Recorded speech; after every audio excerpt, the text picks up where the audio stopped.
It's on there. I can always edit it. Yeah, well, Dr. Gent, say whatever you want to say. We had a very successful surgery with her subtalar joint stenting and have a good alignment on the foot and the rear foot to the forefoot positioning now. And she's doing good. She's up and standing on her foot. This is 5 days after surgery. And she is immobilizing it a little bit still with a cam walker boot, but when she is had those sutures taken out, she will be back into normal shoe gear.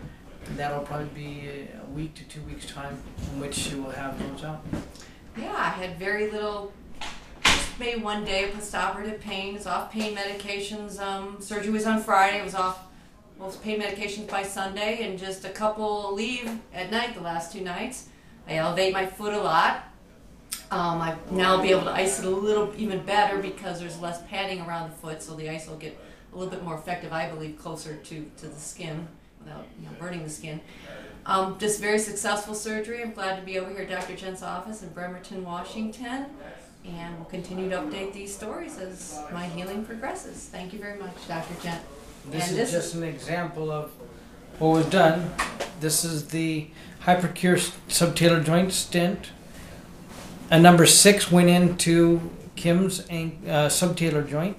So we make an incision on the outside of the ankle, just go directly into the subtalar joint, into the sinus canal, and place it in there so that it locks up the motion of the subtalar joint, so it prevents excessive abnormal pronation from occurring at that joint and subluxation. And for those of you that have watched previous videos, my talus bone would be constantly coming up and like getting stuck. It was never staying in a neutral position per many chiropractors' prior findings and adjustments on my foot. So now, I won't have to worry about my talus, doing excessive impinging on the lateral side because it would get up and get stuck, and all the associated connecting tissue.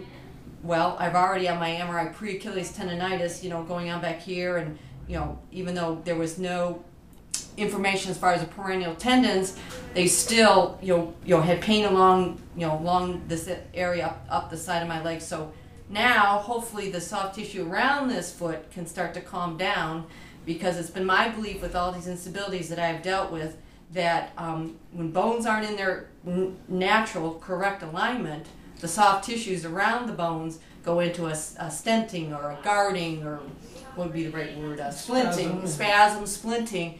And I've experienced that in my leg. I experienced it with my other, SI and my knee in many areas. So I'm just believing this is just as going to be as successful for me as my prior surgeries. Thank you very much.